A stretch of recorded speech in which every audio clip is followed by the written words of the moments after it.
Hello നമസ്കാരം, എല്ലാവർക്കും സുഖം തന്നെയല്ലേ? എല്ലാവർക്കും മിയാസ് ഫുഡ് ബുക്കിലേക്ക് സ്വാഗതം. അപ്പോൾ ഞാൻ പെരുന്നാളായിട്ടൊരു സ്വീറ്റ് റെസിപ്പിയാണ്, അതുപോലെ തന്നെ സിമ്പിളായിട്ടുള്ളൊരു സ്വീറ്റ് റെസിപ്പിയാണ്. വെറും 1 മിനിറ്റ് മതി, നമുക്ക് 1 മിനിറ്റിൽ ഉണ്ടാക്കിയെടുക്കാൻ പറ്റുന്ന ഒരു അടിപൊളി ഡെസേർട്ടിൻ്റെ റെസിപ്പിയാണ് കേട്ടോ. അപ്പോൾ നിങ്ങളെല്ലാവരും പെരുന്നാൾക്ക് ട്രൈ ചെയ്ത് നോക്കണം. അപ്പോൾ നമുക്കിത് എങ്ങനെയാണ് ഉണ്ടാക്കാമെന്ന് നോക്കാം. ഒരു പാൻ സ്റ്റൗ വെച്ചിട്ടുണ്ട്, അതൊന്ന് ചൂടായി വന്നപ്പോൾ ഒരു 75 ഗ്രാം ബട്ടറാണ് കേട്ടോ ഇതിലേക്ക് ചേർത്ത് കൊടുത്തിട്ടുള്ളത്. അതൊന്ന് മെൽറ്റായി വരുന്ന വരയ്ക്കൊന്ന് നമുക്ക് വെയിറ്റ് ചെയ്യണം. നമ്മുടെ ബട്ടറൊക്കെ മെൽറ്റായി വന്നിട്ടുണ്ട് കേട്ടോ. ഇതിലേക്ക് ഞാൻ സേമിയാണ് എടുത്തിട്ടുള്ളത്, കനം കുറഞ്ഞിട്ടുള്ള സേമിയാണ് എടുത്തിട്ടുള്ളത്. അത് കുഞ്ഞേ കഷ്ണങ്ങളാക്കിയിട്ട് കട്ട് ചെയ്തെടുത്തിട്ടുണ്ട്. ഒരു 1/4 കപ്പുണ്ട്.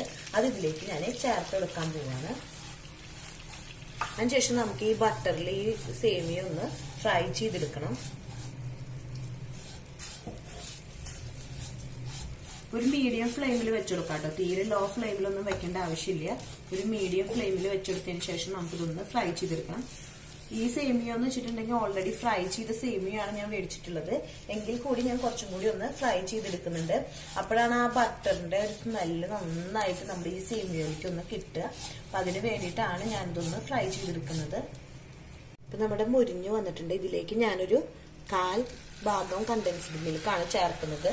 മധുരത്തിനനുസരിച്ച് നമുക്ക് ആവശ്യത്തിനുള്ള മധുരത്തിനനുസരിച്ച് നമുക്ക് ഡിഫറൻസ് വരുത്താം കേട്ടോ. അതിനുശേഷം നമുക്ക് നന്നായി ഇതൊന്ന് ഇളക്കിയെടുക്കാം.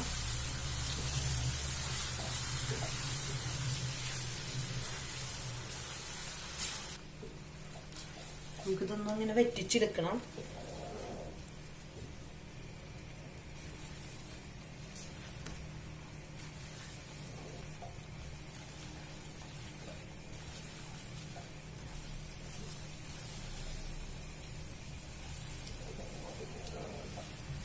ഇതിൽ കണ്ടൻസ്ഡ് മിൽക്കൊക്കെ ഒരുവിധം വെറ്റി വന്നിട്ടുണ്ട്. ഈ ഒരു ടൈമിൽ നമുക്ക് സ്റ്റൗ ഓഫ് ചെയ്ത് കൊടുക്കാം.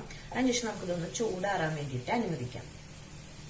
ഇത് ഏകദേശം ചൂടാറി വന്നിട്ടുണ്ട് കേട്ടോ. അപ്പൊ ഇതിൽ നിന്ന് നമുക്കൊരു ഇത് ഷേപ്പ് ചെയ്യാൻ വേണ്ടിയിട്ട് ഏത് ഷേപ്പിലാണ് നിങ്ങൾക്ക് വേണ്ടെങ്കിൽ അത് യൂസ് ചെയ്യാം. അപ്പൊ ഞാനൊരു കുഞ്ഞൊരു ഈ ഒരു ഷേപ്പിലാണ് ഉണ്ടാക്കിയിരിക്കുന്നത്. അതിന് പറ്റിയൊരു പാത്രം എടുത്തിട്ടുണ്ട്. അപ്പൊ നിങ്ങൾക്ക് വല്ല മൂടികളായാലും മതി കേട്ടോ. നിങ്ങളുടെ കയ്യിൽ ഏതാണ് അവൈലബിൾ എങ്കിൽ അതെടുക്കാം. ഒരു ചെറിയൊരു ചൂടുണ്ട്. നമുക്ക് കുറച്ചും കൂടി ചൂടാറിയതിന് ശേഷം വേണമെങ്കിൽ അങ്ങനെ ചെയ്യാം.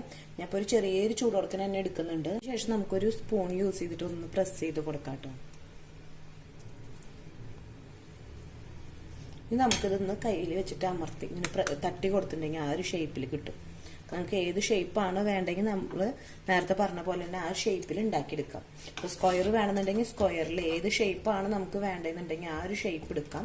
അപ്പം ഞാൻ ഓൾറെഡി ഈ ഒരു ഷേപ്പിലാണ് ഉണ്ടാക്കിയെടുക്കുന്നത്. അപ്പൊ ആദ്യം തന്നെ നമുക്കതൊന്ന് ഫില്ല് ചെയ്ത് കൊടുക്കാം. അതിനുശേഷം സ്പൂൺ വെച്ചിട്ടൊന്ന് നന്നായി ഒന്ന് പ്രസ് ചെയ്ത് കൊടുക്കുക. അപ്പൊ ആ ഒരു ഷേപ്പിലേക്ക് കിട്ടാൻ വേണ്ടിയിട്ട് ഒന്ന് നന്നായി പ്രസ് ചെയ്ത് കൊടുക്കണത് കേട്ടോ. അപ്പൊ അവിടെ ഇവിടെയൊക്കെ ആവാണ്ട് ഇങ്ങനെ കിടക്കുന്നുണ്ടെങ്കിൽ ആവാൻ വേണ്ടിയിട്ടാണ്, അല്ലെങ്കിൽ ഇടയിൽ ഹോള് പോലൊക്കെ വരാതിരിക്കാൻ വേണ്ടിയിട്ടാണ് നമ്മളിതൊന്ന് പ്രസ് ചെയ്ത് കൊടുക്കുന്നത്. നമ്മൾ പ്രസ് ചെയ്ത് കൊടുത്തിട്ടുണ്ട്. അതിനുശേഷം കൈ കൊണ്ട് ഒന്ന് തട്ടി കൊടുത്താൽ മതി. 2 തട്ട് കിട്ടുമ്പോഴേക്കും നമുക്ക് ആ ഒരു ഷേപ്പിലേക്ക് കിട്ടും. നമുക്കതൊരു വെക്കാം. ഇതേപോലെ നമുക്ക് ബാക്കിയുള്ളതെല്ലാം ഉണ്ടാക്കിയെടുക്കാം. അങ്ങനെ നമ്മുടെ സേമിയ വെച്ചിട്ടുള്ള സ്വീറ്റ് ഡെസേർട്ട് ഇത് റെഡി ആയിട്ടുണ്ട്. അത് വെറും 1 മിനിറ്റ് തന്നെ മതി. നിങ്ങളെല്ലാവരും ഈ പെരുന്നാളിനെ ട്രൈ ചെയ്ത് നോക്കണം. വീഡിയോ ഇഷ്ടപ്പെട്ടിട്ടുണ്ടെങ്കിൽ സപ്പോർട്ട് ചെയ്യാനും അതുപോലെ സബ്സ്ക്രൈബ് ചെയ്യാനും ഷെയർ ചെയ്യാനൊന്നും മറക്കരുത്. അപ്പം അടുത്ത ദിവസം പുതിയ വെറൈറ്റി റെസിപ്പി ആയിട്ട് വീണ്ടും വരാം. Thanks for watching. ബൈ.